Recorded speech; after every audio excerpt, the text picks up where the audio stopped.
Oke, halo sahabat Fokus Kimia. Hari ini kita akan membahas soal kimia SIM UI tahun 2018, kode 416. Jadi jumlah soalnya itu ada 15. Kita akan bahas dari pertama sampai habis ya. Oke, soal nomor pertama, nomor 46 nih. Suatu ion dari unsur Z itu katanya memiliki konfigurasi elektron ini, ya. 1s2, 2s2, 2p6. Yang ditanya adalah ion tersebut adalah gitu loh. Ini kan sebenarnya nggak bisa kita jawab. Kenapa? Karena Z-nya nggak ada nomor atomnya. Jadi kita nggak tahu Z itu harus bermuatan apa. Karena semua pilihan jawaban ini kemungkinannya itu benar gitu loh. Coba kita cek ya. Nah, kalau kalian pilih jawaban A, berarti nomor atom Z itu adalah 8. Benar nggak? Kan Z kalau nomor atom 8 berarti 1s2, 2s2, 2p4. Artinya ketika dia membentuk Z2-, itu kan akan menjadi konfigurasi yang di atas. Kan cocok nih. Kalau nomor atom 8 kan biasanya oksigen ya, berarti kan O2- gitu. Cocok ya. Kalau misalkan Z-, berarti kita anggap aja dia F- gitu. Berarti nomor atomnya 9, kan boleh. Berarti 1s2, 2s2, 2p5. Berarti kan ini bisa menjadi Z-, atau ini unsur yang sebenarnya atau ion yang sebenarnya adalah F-. Benar ya? Nah, jadi soal ini nggak ada batasan. Kita nggak tahu harus menjawabnya seperti apa. Kalau C juga benar. Berarti natrium nomor atomnya 11, Z-nya. Berarti kan 1s2, 2s2, 2p6, 3s1. Nah, ini kan kalau melepas satu elektron, jadinya Z+ ya. Berarti ini natrium, Na+ gitu loh. Terus kalau misalkan yang ini kan 12 ya, ini kan berarti Mg. 1s2, 2s2, 2p6, 3s2. Ini kan Mg ya, berarti kan Mg itu Mg2+, bener ya? Berarti Mg2+. Kalau yang terakhir, Al gitu. Nah, wah saya tulis unsur yang sebenarnya. Berarti Z 1s2, 2s2, 2p6, 3s2, 3p1. Nah, ini akan menjadi Z3+. Atau ion yang sebenarnya adalah Al3+.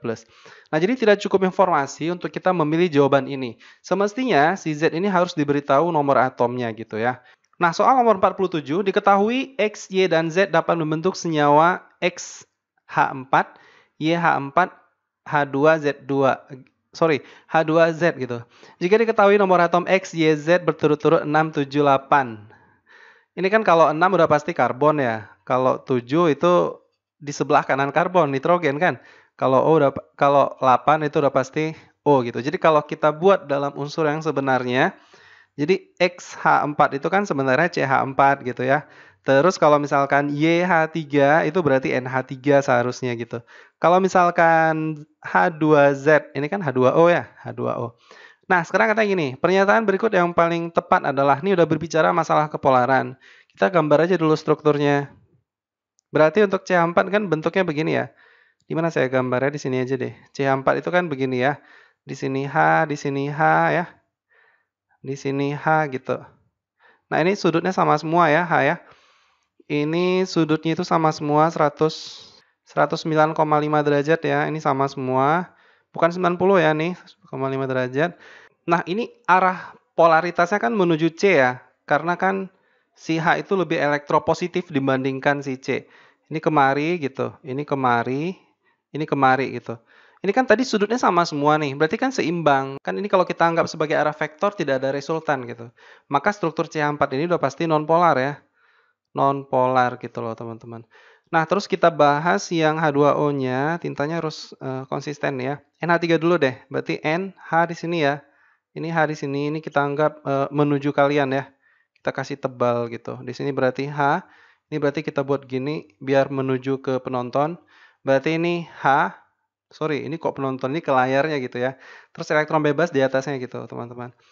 Nah, ini sudut antar NH-NH-nya ya gitu ya. Maksud saya HNH gitu. Ini sudutnya udah saya cari tadi sekitar 107,8 ya.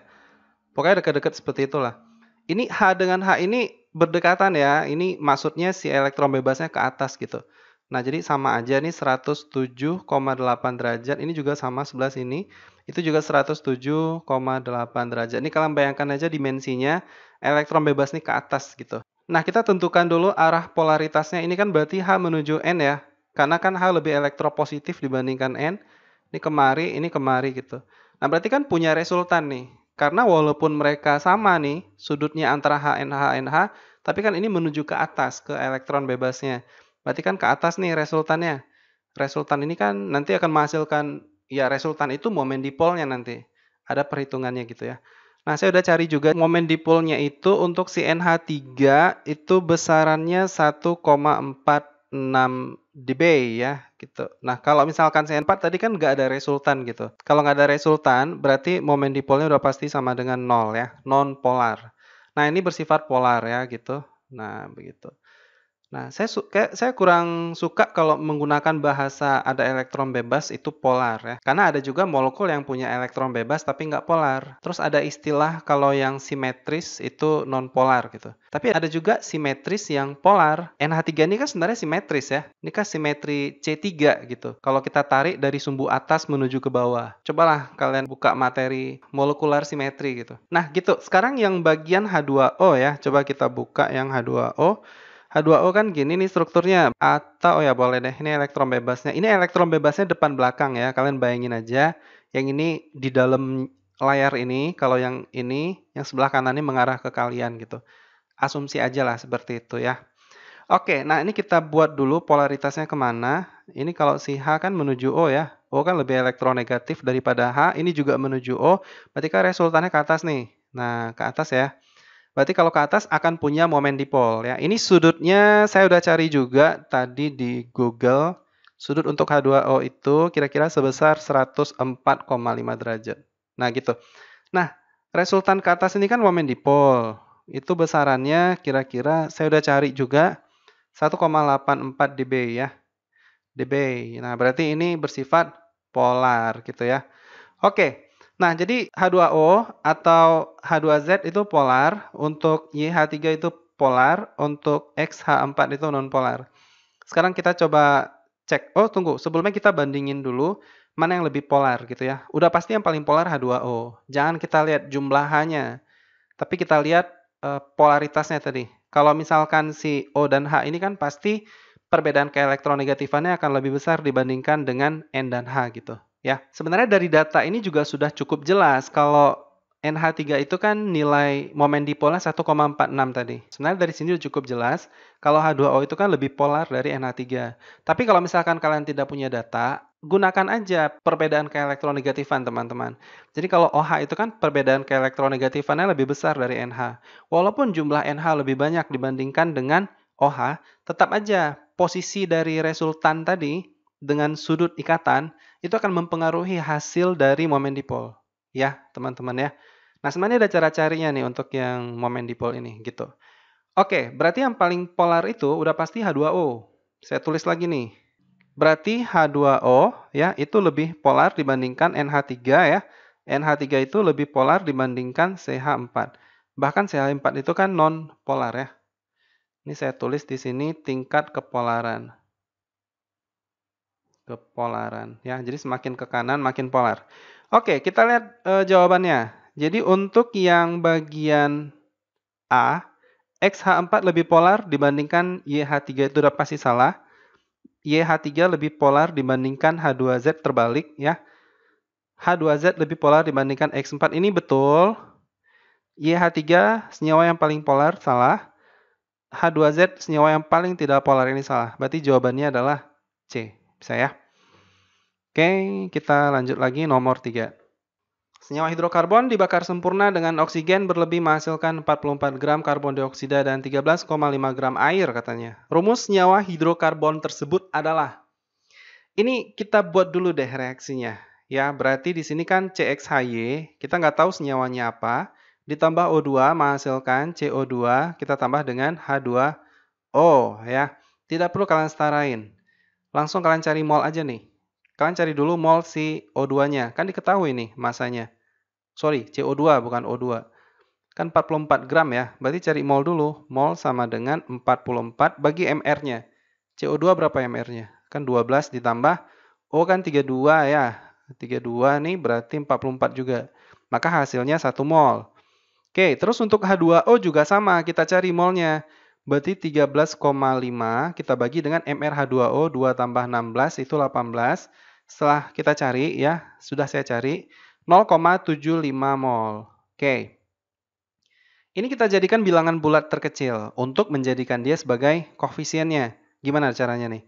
Kali aja atau bagi aja dengan yang paling kecil. Misalkan kita bagi dengan 0,75 karena dia yang paling kecil.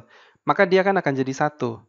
Nah, 1 di sini, 1 dibagi 0,75 itu kan jadinya nanti berapa nih? 1/0,75.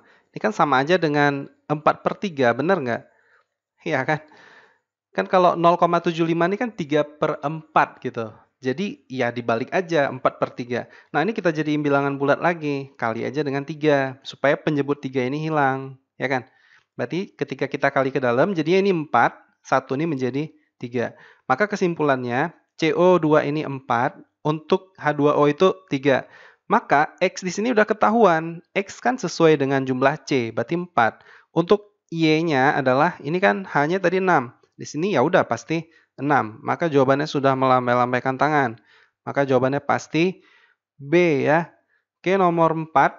Diketahui terdapat reaksi pengendapan berikut bla bla bla bla bla. Itu udah setara tuh. Sebanyak 400 bla bla bla ditambahkan dengan 100 mili NaOH untuk mendapatkan endapan MgOH 2 kali sebanyak 4 milimol. Konsentrasi larutan NaOH yang digunakan. Wah, saya harus tulis dulu nih reaksinya ya. Kan kita mau buat analisisnya nih. Saya tulis dulu deh. NO32 ditambah dengan 2 NaOH ya. Berarti ini menjadi MgOH 2 kali ditambah dengan 2 NaNO3. Kita buat analisisnya.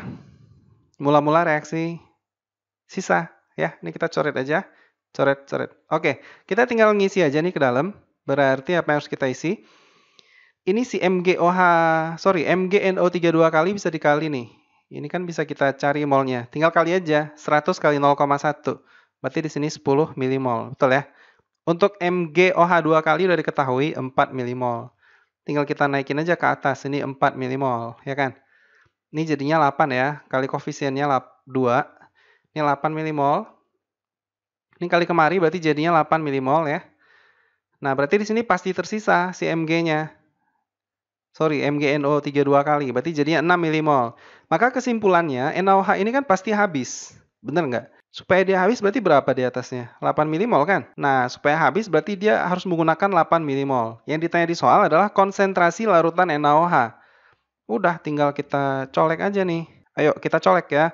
Berarti molaritas dari si NaOH itu sama dengan mol dibagi dengan volumenya. Molnya 8 milimol. Volumenya biar aja dalam mili, kan ini milimol. Berarti volumenya kan 100 mili nih. Berarti 100 mililiter jadinya berapa? 0,08 molar ya. Oke, jawabannya itu adalah B. Oke, nomor 50 kita lihat. Ke dalam sebuah bola basket bervolume 5 liter pada 27 derajat Celcius dan 1,2 atm dimasukkan campuran gas yang terdiri dari 80% helium dan 20% air. Ya, jadi perspektif saya ya, kalau bola basket ini sebenarnya udah diisi. Udah diisi si gas-gas ini sampai tekanannya segitu. Karena kalau misalkan tekanan 1,2 atm, terus dimasukin gas yang tadi, berarti kan tekanannya bakal nambah lagi gitu loh. Kan logikanya begitu.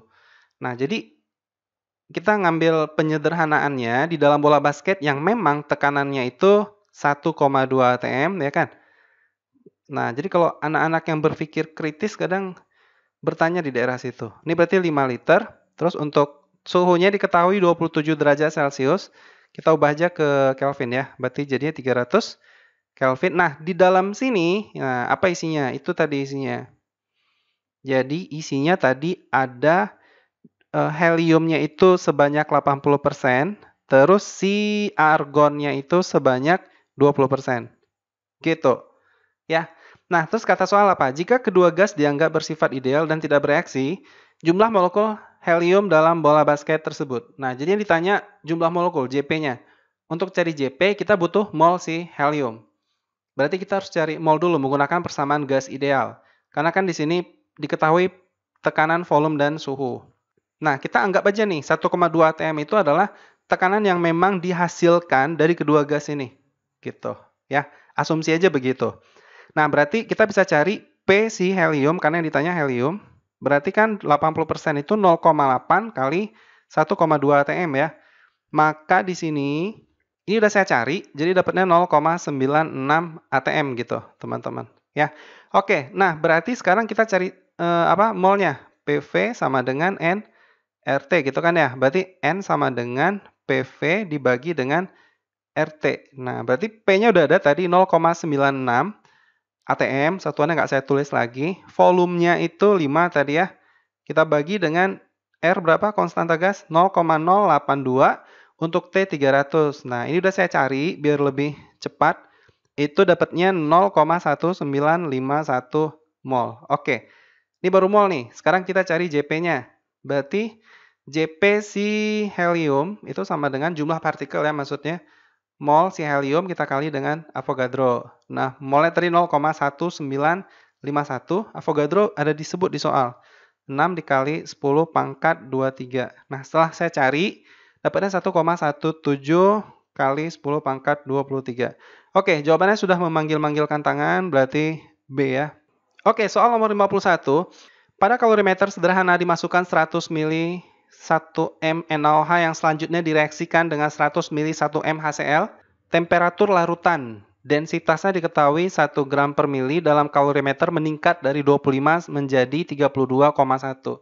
Ini berarti eksoterm ya. Jika kalor jenis larutan adalah sekian, perubahan entalpi reaksi netralisasi tersebut adalah, kita buat dulu reaksinya. Nah, berarti reaksinya begini ya, si NaOH, itu kita tambah dengan HCl ya.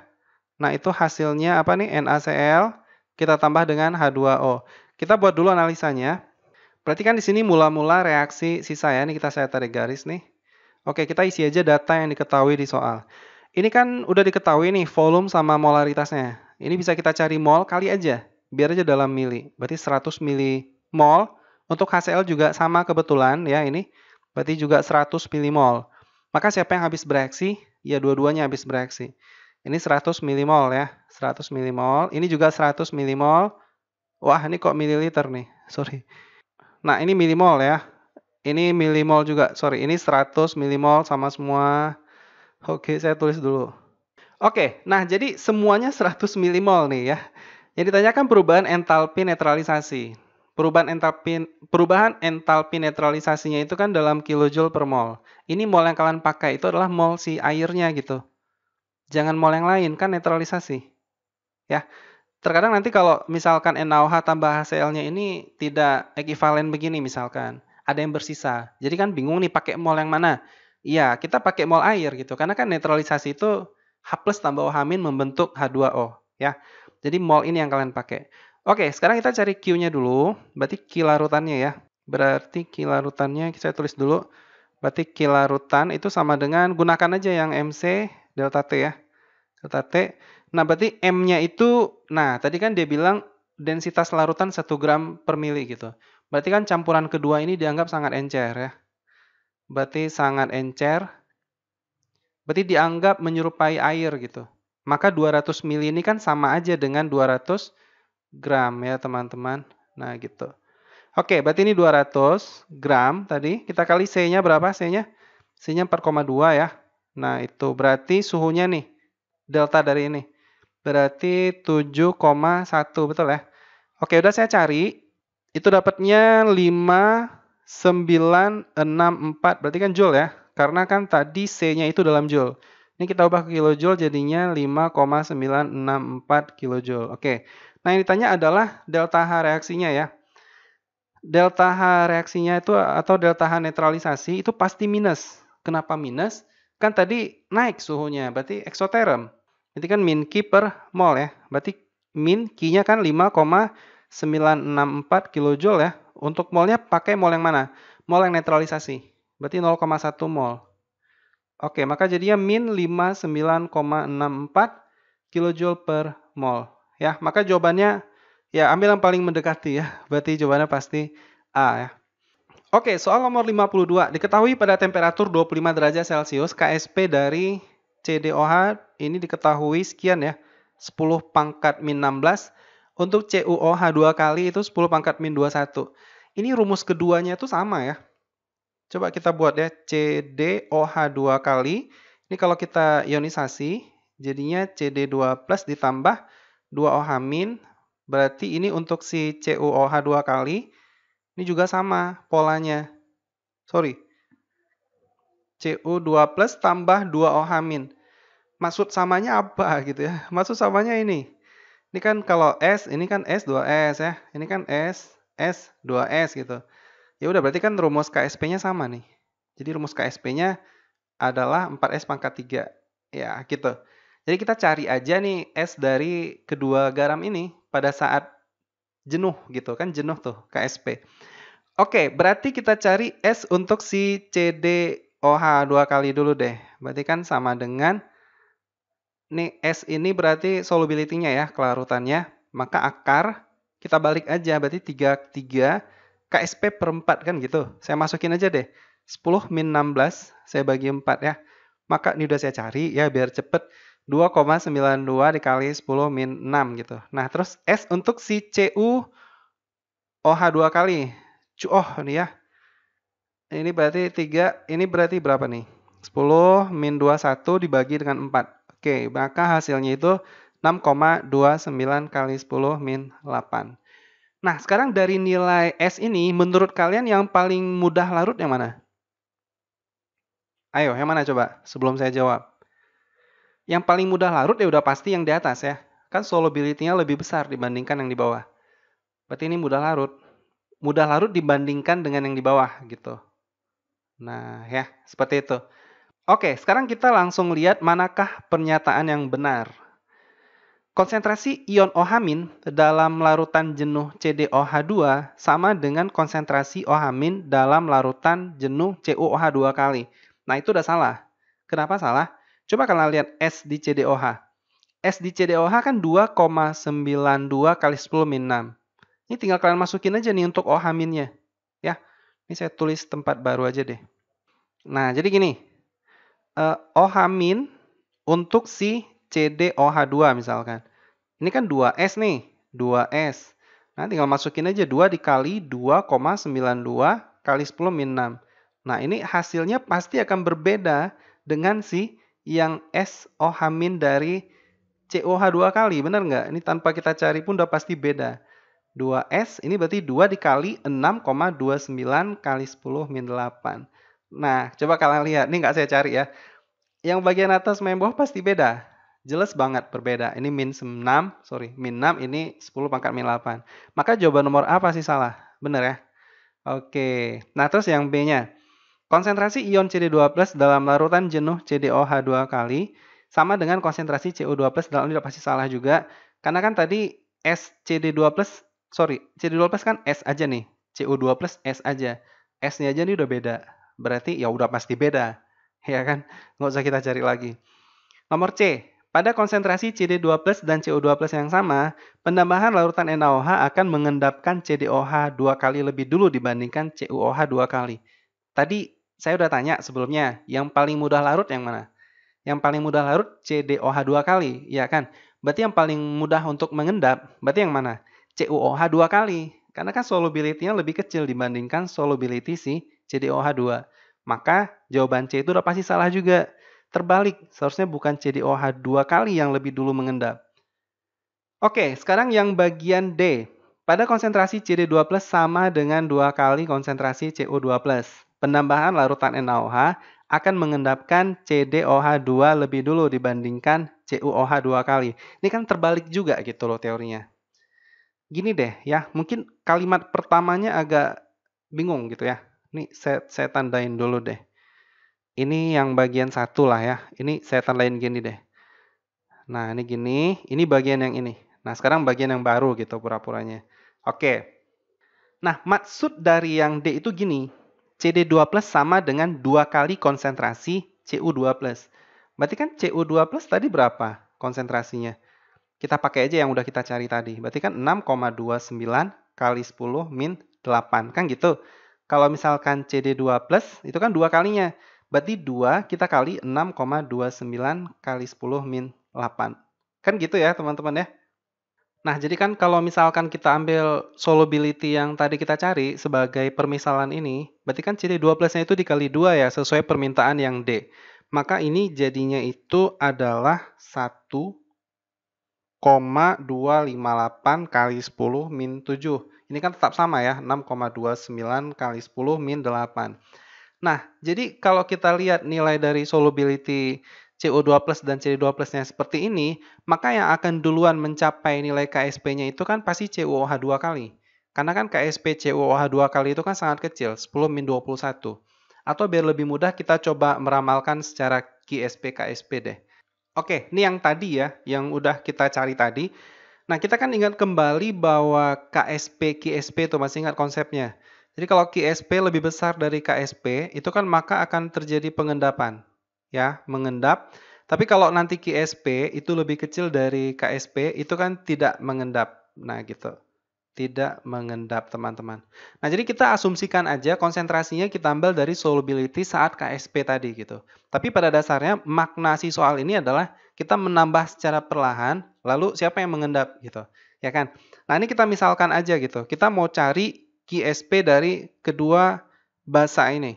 Misalkan kita mau cari KSP dari si CDOH dulu deh. Nah, CDOH 2 kali, berarti kan menggunakan yang reaksi ionisasi sebelumnya. Konsentrasi dari CD2 plus itu kita kalikan dengan OH min kuadrat ya. Nah, oke. Ya, berarti gimana nih? Kita misalkan aja ya.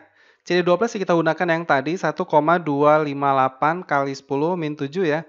Itu kita kali OH min. Nah, ini kita misalkan aja NaOH-nya berapa nih maunya? Kita misalkan aja NaOH-nya 10 pangkat min 6 deh, misal. Biar dapat ke tengah-tengah gitu. Nah, ini berarti kita misalkan 10 min 6. Ini kan kuadrat ya. Maka ini jadinya udah saya cari ya biar cepat gitu. Maka di sini dapatnya adalah 1,258 dikali 10 pangkat min 19. Nah, ini untuk CDOH 2 kali. Sekarang kita cari KSP dari si CuOH 2 kali. Nah, gitu. Berarti kita masukin aja Cu2 plusnya ya. Di sini OH min kuadrat. Berarti Cu2 plusnya berapa tadi? 6,29 kali 10 min 8 kan ya. OH minnya itu berarti berapa nih? Yang tadi ya 10 min 6 kuadrat. Ini udah saya cari juga. Itu dapatnya 6,29 kali 10 pangkat min 20. Nah, dari nilai ini kan cukup jelas. Untuk CDOH 2 kali, nilai KSP ini lebih kecil dari KSP-nya. Maka kesimpulannya adalah dia nggak mungkin mengendap. Kan begitu. Untuk CuOH 2 kali, itu nilai KSP-nya lebih besar dari KSP-nya. Maka secara otomatis, CuOH 2 kali itu akan mengendap duluan. Nah, gitu. Ini sebenarnya tinggal kalian atur aja S-nya. Mau kalian perbesar S-nya juga, ya secara otomatis logikanya pasti CuOH itu akan mengendap duluan ketimbang si CDOH 2 kali gitu loh, teman-teman. Bisa ya semua ya. Nah, jadi mau berapapun perbandingannya gitu. Tapi kita tetap menggunakan logika NaOH itu ditambah secara perlahan gitu. Walaupun kalian mengambil di titik kritis OH minnya supaya hanya si CuOH aja yang mengendap misalkan. Oke, jadi nomor D itu tidak mungkin ya jawabannya CDOH dulu yang mengendap.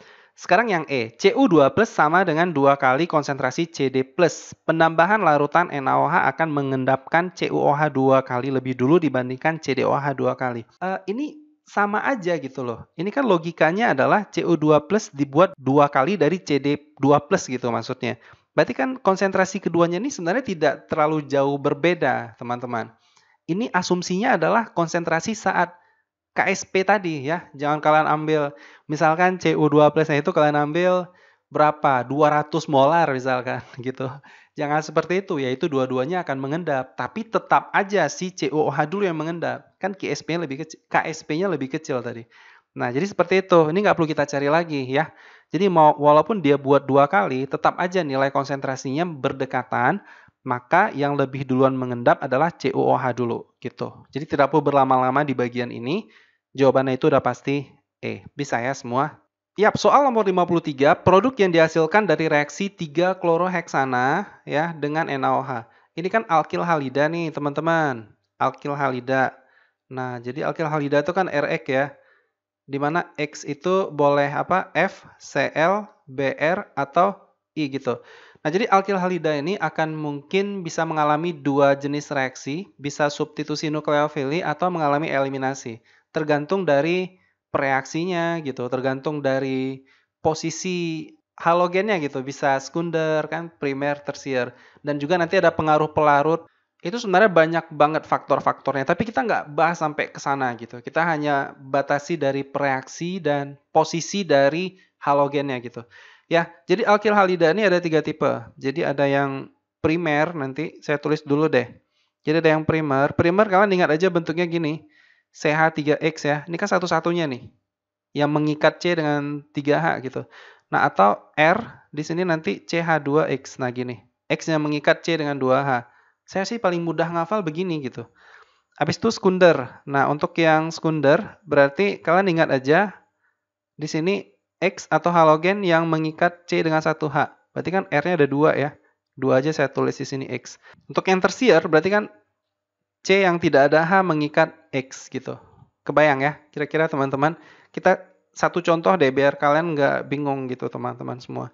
Misalkan gini, CH3 ya, di sini CH, CL, misal nih, C, di sini saya pasang apa ya, BR gitu. Di sini CH3, nah terus di sini CH2, di sini BR misalkan. Nah, ini contoh, hanya membuat kalian review gitu. Ini kan yang bagian sini sekunder ya udah pasti ya. Ini sekunder. Nah, ini kan tersier ya. Ini tersiernya dan bagian ini udah pasti halida primer, teman-teman. Oke, primer. Oke, udah kebayang ya kira-kira ya. Nah, beda jenis posisi halogennya tadi itu akan beda jenis reaksinya. Ini saya ambil dari buku David Klein. Kalian lihat dulu posisi dari halogennya. Nah, kalau yang 1 derajat ini primer gitu loh. Jadi untuk yang primer itu sering disingkat 1 derajat. Nah, ini dibuat begini. Kalau yang 2 derajat itu berarti sekunder. Kalau yang 3 derajat itu tersier. Itu hanya simbol, biar mudah. Nah, di tahap seleksi kampus ini, contohnya soal SIMA UI, itu batasan kalian hanya mengetahui reaksi substitusi dan eliminasi. Jadi, nggak perlu kalian mengetahui E2 atau E1 itu seperti apa. Nah, kalian tidak perlu tahu sampai di situ. Kalian cukup pahami tabel ini aja, ya. Oke, nah sekarang kalian lihat. Kalau misalkan dia 1 derajat, ini kan berarti primer. Kalau dia ketemu dengan reaksi strong base atau weak nucleophily, itu kalian bisa lihat di tabel di bawah. Jadi kalau nukleofili lemah tuh contohnya NaH, DBN, DBU. Ini DBN, DBU ini ada strukturnya ya. Tapi NaH-nya aja yang paling penting. NaH ini kan berarti H-nya ini H- gitu. Kan nukleofili kalau H-. Ini bisa aja CaH2 kali gitu. Kan CaH2 kali hanya juga H-. Itu nukleofili yang lemah ya. Tapi dia juga termasuk strong base gitu, bahasa yang kuat. Nah, kalau misalkan dia strong base atau strong nucleophily ya, contohnya ini OH-. Nah, ini kan OH- dari basa nih. Nah, ini merupakan yang tadi yang di soal tadi NaOH. Nah, itu reaksi yang paling mungkin terjadi eliminasi dan substitusi kalau dia primer. Tapi kalau sekunder, berarti dia eliminasinya lebih mendominasi dibandingkan substitusinya gitu, SN-nya. Dan seterusnya gitu cara pemahamannya. Ya, kira-kira gambarannya sampai di situ ya. Jadi kita mengabaikan faktor solvent, faktor-faktor yang lainnya ya. Jadi kalian cukup lihat posisi dari halogennya dan reaksinya apa. Oke ya, sampai di sini bisa ya. Nah, untuk yang lebih detail ini kalian bisa lihat di soal OSK 2020. Saya ada bahas di bagian esainya gitu. Nah, tadi katanya gini, 3 kloroheksana. 3 kloroheksana kan bentuknya seperti ini. CH3, CH2, di sini Cl ya. Berarti ini CH, CH2, CH2, CH3. Nah, gitu. Nah, ini produknya akan ada 2 nih ketika kita tambah dengan KOH. Sesuai dengan tabel itu. Jadi, sorry kok KOH, NaOH ya maksudnya. Weh, ini kenapa noh? Nah, ini produknya akan ada 2. Jadi yang pertama, untuk yang E2 atau eliminasi, kan tadi ini posisinya, posisi apa nih? Sekunder ya. Ini sekunder. Jadi posisinya itu kalau nggak E2 pasti SN2. E2 itu eliminasi, SN2 itu substitusi nukleofili. Abaikan aja 2 satunya. Karena nggak sampai ke situ materinya yang akan kita bahas sekarang. Oke, nah kenapa langsung milih yang bagian ini? Kan strong base tadi, OH-. Ya. Dan ini juga termasuk strong nukleofili. Nukleofili yang cukup kuat. Nah, kalau dia mengalami eliminasi, itu ada 2 kemungkinan produk. Jadi bisa di sebelah kanan, ikatan rangkapnya, atau di sebelah kiri. Nah, kita gunakan aturan Zaitsev ya, yaitu alkena yang tersubstitusi itu secara termodinamika lebih stabil dibandingkan yang tidak tersubstitusi. Paling tersubstitusi itu terapit, berarti yang paling disukai itu di tengah ya, teman-teman, ketimbang dia harus ke kiri. Tapi ke kiri juga terbentuk, teman-teman, cuma sedikit gitu. Nah, berarti produk yang paling mungkin terbentuk adalah gini, CH3, CH2 ya. Berarti ini di sini CH rangkap CH, CH2, di sini CH3. Nah, ini produk side safe. Side safe. Oke. Nah, gitu. Nah, terus kalau yang tadi, ini untuk yang reaksi E-nya ya, E2. Terus kalau reaksi yang SN2-nya, berarti tinggal ditukar aja Cl-nya dengan OH yang ada di situ. Berarti kan substitusi nukleofili. Maka jadinya CH3, CH2, di sini CH, di sini OH ya. Ini tinggal lengkapin aja CH2, CH2, CH3. Nah, begitu. Maka produk yang paling mungkin ada dua, dan yang seharusnya menjadi jawaban itu yang alkena ini. Masalahnya tidak ada yang alkena. Karena ini kan namanya 3 apa nih? 3 heksena nih namanya kan. Ini kita ganti tintanya dulu. Ini kan namanya 3 heksena gitu. Kita nggak boleh ngarahin kedua tadi karena bukan pakai aturan Huffman. Huffman kalau NaOH ini kita ganti dengan ters butoksida atau reaksi nukleofilik kuat yang sterik gitu, yang banyak ya, yang kompleks. Nah, jadi kalau yang di bawah ini kan namanya 3 apa nih? 3 heksanol ya. Namanya 3 heksanol gitu loh. Nah, maka jawaban yang paling mungkin itu udah pasti B, teman-teman. Ya, bisa ya sampai di sini insyaallah. Oke, sip. Kita lanjut soal nomor 54, percobaan penentuan laju untuk dua reaksi memberikan data sebagai berikut. Itu reaksinya sudah ada nih, ada dua. Jika konsentrasi C diturunkan setengahnya, dia bilang. Laju reaksi 1 lebih lambat 4 kali laju awal. Berarti 1/4 begitu. Kan lebih lambat ya. Oke, berarti untuk reaksi yang pertama, kita buat begini aja. V sama dengan K. Ini kan berarti konsentrasi C pangkat X. Ya, misalkan begitulah. Lajunya kan menjadi 1/4 tadi, lebih lambat. Berarti 1/4 sama dengan K. C-nya berapa tadi? 1/2 kan dia buat setengahnya, setengah pangkat X. Ini K-nya kita hilangin aja, karena kan konstanta. Oke, berarti ini jadinya X-nya 2. Betul ya? Karena kan 1/4 ini 1/2 pangkat 2. Maka X-nya jadi 2. Oke, terus reaksinya nomor 2. Itu katanya gini. Jika konsentrasi M dinaikkan 3 kalinya. Nah, kita buat berarti V sama dengan K. Di sini konsentrasi M pangkat Y misalkan. V-nya itu dia buat 3 kali. Oh, sorry. Lajunya itu 3 kali laju awal. Nah, ini 3. K-nya kita buang aja. Sorry, saya tulis di sebelah sana deh. Biar konsisten. Berarti ini 3, ini K, ini juga 3 pangkat Y. Ini K-nya kita coret aja, maka Y-nya itu adalah 1. Benar ya? Kan 3 pangkat 1. Nah, katanya gini. Kedua reaksi memiliki nilai tetapan laju dan konsentrasi awal reaksi yang sama. Tuh kuncinya. Jadi udah sama nih. Tetapan laju, konsentrasi awalnya sama. Katanya gini, pernyataan yang tepat jika konsentrasi C itu 2 kali M.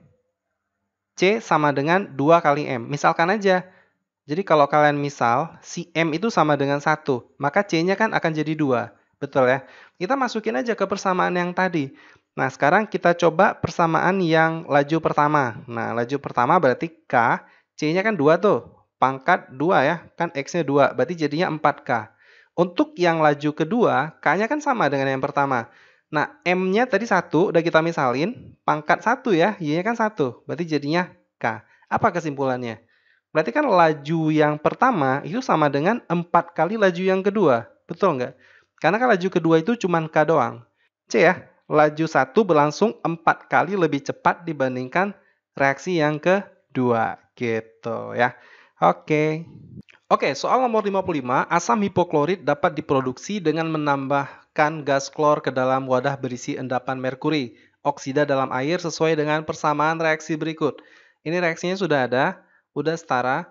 Manakah pernyataan keseimbangan yang tepat untuk reaksi tersebut, teman-teman? Nah, ini gimana caranya nih? Kita ingat kembali sedikit konsep ya. Saya tulis saja di sini. Jadi kan faktor-faktor yang mempengaruhi keseimbangan itu ada 3 ya. Jadi yang pertama itu kan konsentrasi ya. Nah, ini saya review deh. Jadi kalau konsentrasi itu naik ya, itu dia geser ke lawannya gitu. Geser ke lawan. Nah, jadi kalau misalkan konsentrasi diturunkan, berarti geser ke diri dia sendiri. Ke diri sendiri. Nah, ini bahasa yang mudah dipahami lah. Jadi kalau misalkan Cl2-nya ditambah, maka geser ke kanan, ke arah lawannya. Kan panahnya di tengah nih. Kalau kita kurangi Cl2, geser ke kiri. Nah, gitu.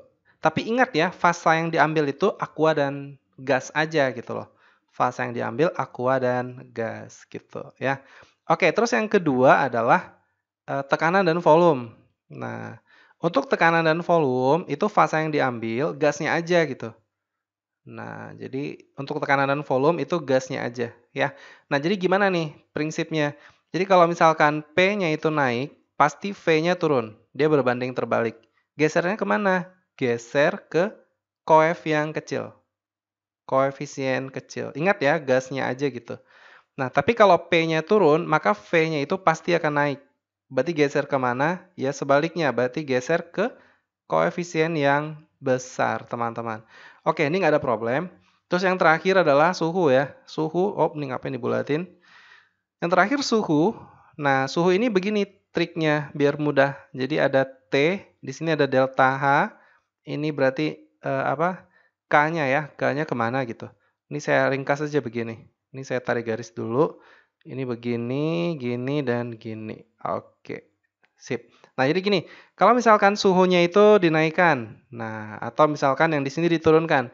Kalau dinaikkan, kalau delta H-nya plus, pasti kesetimbangan geser ke kanan. Kalau minus, berarti dia bakal ke kiri.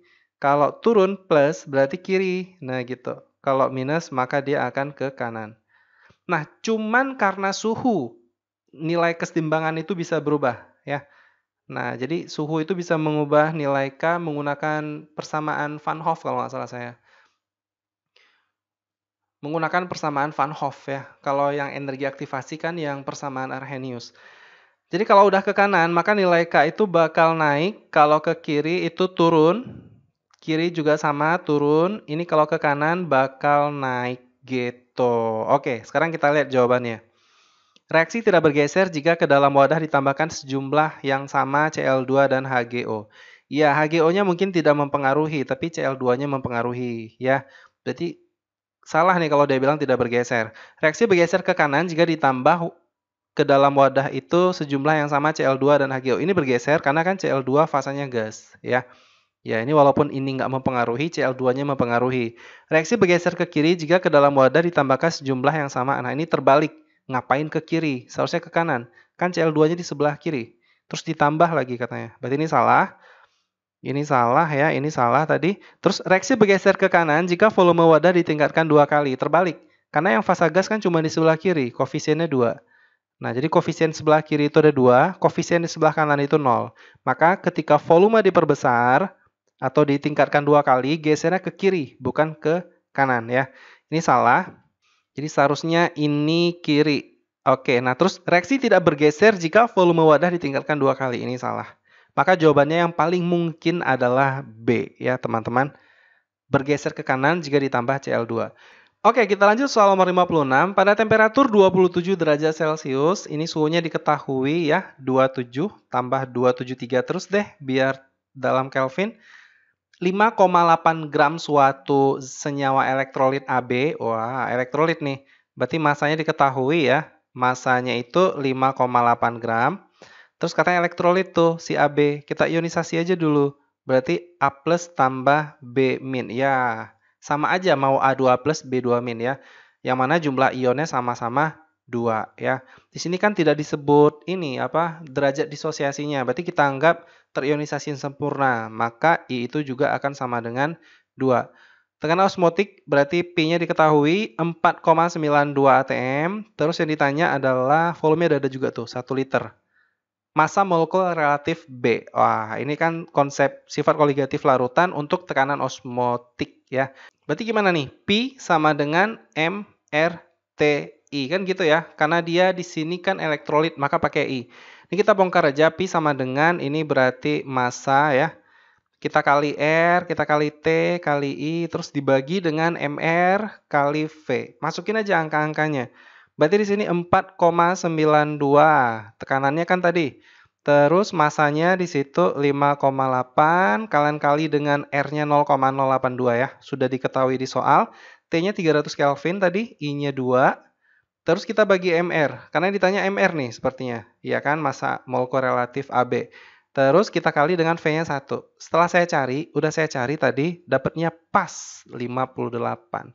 Oke, maka jawabannya adalah B. Oke, kita lanjut lagi.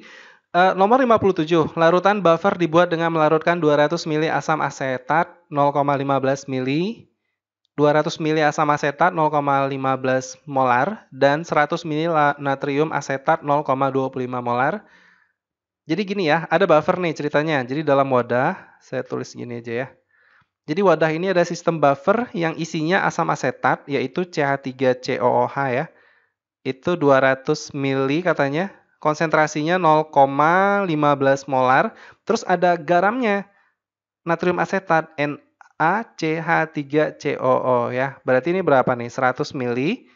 Konsentrasi 0,25 molar. Katanya gini, sistem buffer tadi ditambah dengan HCl 50 mili 0,1 molar. HCl itu asam.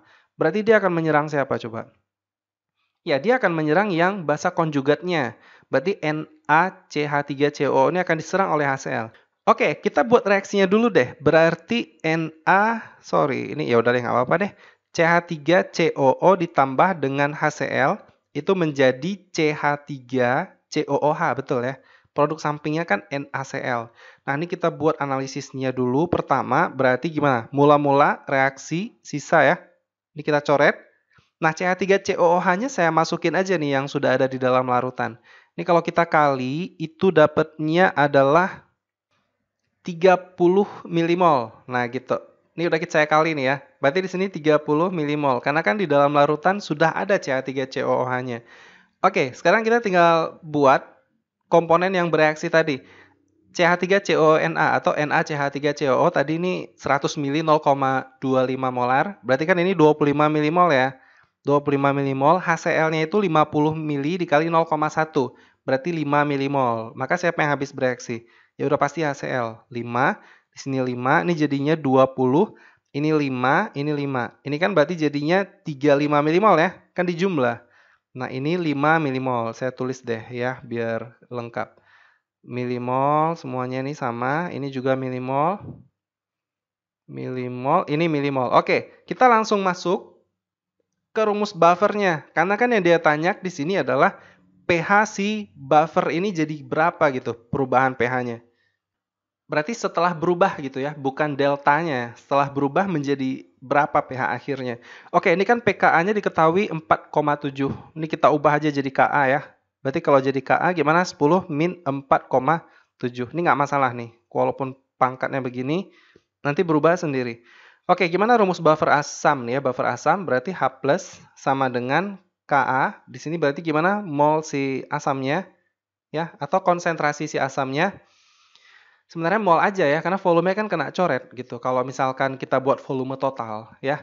Berarti di sini mol si basa konjugasi. Oke. Nah, berarti tinggal kita masukin aja. Ka-nya tadi 10 min berapa tuh? Min 4,7. Mol asamnya adalah berapa? 35 ya. 35. Untuk konjugatnya itu 20. Nah, berarti ini jadinya itu adalah 1,75 dikali 10 min 4,7. Di mana pH-nya itu nanti bakal 4,7 dikurang log 1,75. Ya, gitu ya. Maka jawabannya itu adalah C. Betul ya semua? Oke. Oke, soal nomor 58, dari keempat reaksi reduksi oksidasi berikut yang merupakan reaksi disproporsionasi atau autoredok. Autoredok tuh gini, satu atom itu biloxnya bisa berubah menjadi 2 atom gitu loh. Maksud saya gini, atom yang sama juga, A, B, C. Jadi A ini mungkin reduksi terhadap B, terus oksidasi terhadap C gitu. Satu atom menjadi 2 atom dengan perubahan bilangan oksidasi yang berbeda. Oke, jadi caranya tinggal kalian cari aja atom yang kembar begini. Maksudnya di reaktannya ada satu atom menjadi 2 buah atom gitu. Misalkan gini ya, saya kasih tahu ini S kan menjadi SS nih. Nah, ini kan udah pasti autoredok. Coba kalian lihat. S di sini berapa nih? Min 4, S-nya kan plus 4. S di sini 0. S di sini pasti plus 6 nih. Ini kan O-nya min 8, H-nya plus 2, ini S-nya pasti plus 6 ya kan? Nah, berarti dari 4 menjadi 0, itu berarti mengalami apa? reduksi ya, reduksi. Terus dari 4 juga berubah menjadi 6. Kan naik tuh, berarti oksidasi. Nah gitu maknanya, satu atom redoksnya 2 kali. Berarti yang satu ini benar. Nomor 2 ini seperti tidak mungkin. Coba lihat Cl dengan Cl. Ya walaupun di sini ada Cl-nya 3 buah, ini kan min 1 tetap Cl-nya. Karena Sn-nya kan plus 4 nih. Sn di sini plus 2 gitu loh. Jadi Sn-nya aja udah reduksi. Terus untuk yang oksidasinya pasti iodin. Karena I di sini min 1, I di sini 0. Ini kan min 1 menjadi 0 oksidasi. Jadi satu lagi jawabannya pasti yang nomor 3. Kenapa? Ini Cl-nya 0, ini Cl-nya min 1, ini Cl-nya kan berapa nih? Min 1, min 2, berarti Cl-nya plus 1 gitu. 0 ke min 1 turun reduksi, 0 ke plus 1 naik berarti oksidasi. Nah, terus yang nomor 4, di sini juga tidak ada auto redoxnya, walaupun terlihat Cl-nya ada 3 nih. Kenapa? Karena Mn aja di sini plus 4, di sini plus 2. Mn aja udah reduksi. Nah, gitu ya. Jadi udah nggak bisa diharapin lagi nih Cl-nya. Maka jawabannya 1 dan 3. Ya, 1 dan 3 apa? B ya, berarti jawabannya. Oke, soal nomor 59, sebuah sel galvani dibuat dengan elektroda Pb yang dicelupkan dalam larutan PbNO3. Saya buat dulu deh ilustrasinya. Jadi ada 2 wadah nih. Nah, jadi ada 2 wadah. Jadi dihubungkan dengan elektroda nih ceritanya. Nah, ini voltasenya gitu. Nah, jadi misalkan di sini saya pasang si Pb nih. Ya, ini Pb, di sebelah kirinya itu zinc gitu ya. Nah, jadi elektrolitnya saya buat dulu, ini elektrolit. Jadi di sini elektrolitnya itu karena zinc tadi ZnNO3 2 kali ya. Terus di sini juga elektrolit karena Pb berarti PbNO3 2 kali gitu. Oke. Nah, sekarang katanya gini, potensial si Pb itu min 0,126. Kalau yang zinc min 0,763. Berarti yang paling besar yang mana? Yang Pb kan? Ini kan mendekati 0. Maka kalau dia yang paling besar, dia pasti akan menjadi katoda dalam sel volta. Kan begitu? Ini menjadi anoda. Karena yang paling besar itu akan mengalami reduksi. Maka Pb itu sebagai katoda, ya saya tulis, ini katoda atau elektroda positif ya dalam sel volta.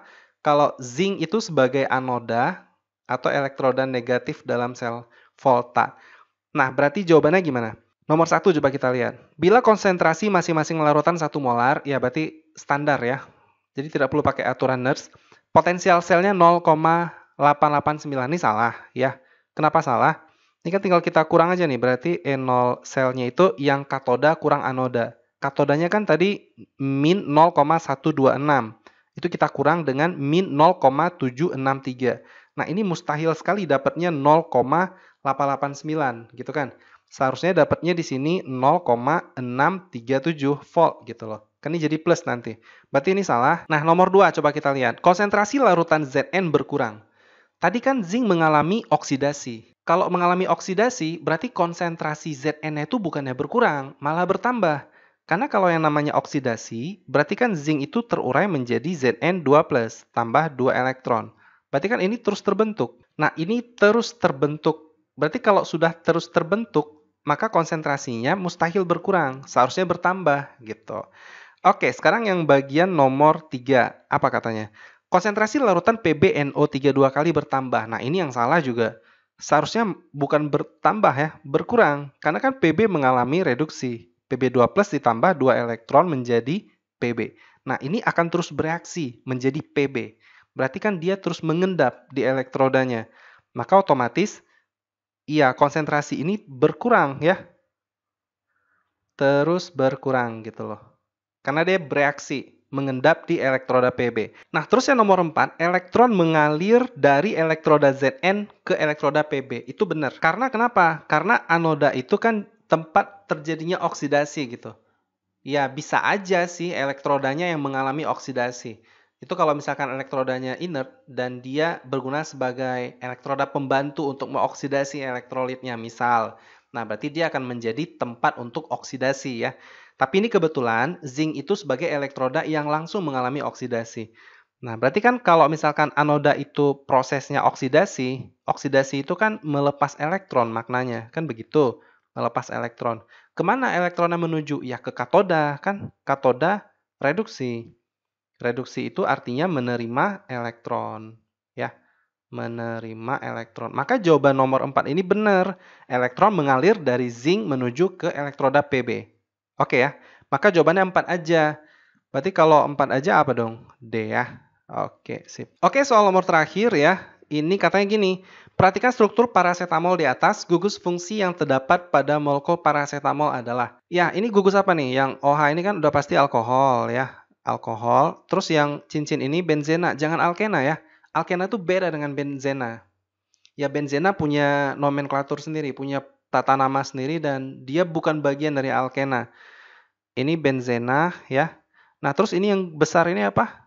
Ini bukan amina ya, tapi ini amida gitu. Jadi dibedakan. Nah, jadi kalau misalkan dia RNH2, itu berarti baru amina. Cuman kalau ada karbonilnya, itu berarti menjadi amida gitu ya. Ini amida. Oke, sip. Gimana? Bisa semuanya? Nanti kalau misalkan RCOOH, berarti ini apa? Asam alkanoat ya. Alkanoat atau karboksilat. Terus kalau misalkan RCOOR aksen, itu berarti apa? Ester ya. Terus ada aldehid, ada ether lagi nanti. Kalau ROR aksen, itu berarti ether ya. Kalau misalkan RCOH, ini alkanal atau aldehid ya. Nah, kalau misalkan di tengah karbonilnya, berarti itu namanya keton atau alkanon. Maka jawabannya apa? Hidroksil betul, amida ya. Karboksilat nggak ada, amina tidak ada. Maka jawabannya adalah B. Oke, terima kasih untuk kalian yang sudah nonton. Kalau ada yang salah dari pembahasan saya tadi, mohon disampaikan di kolom komentar ya, teman-teman. Nanti saya akan tulis koreksinya di deskripsi video ini. Mohon maaf ya sekali lagi kalau saya ada salah. Oke, terima kasih.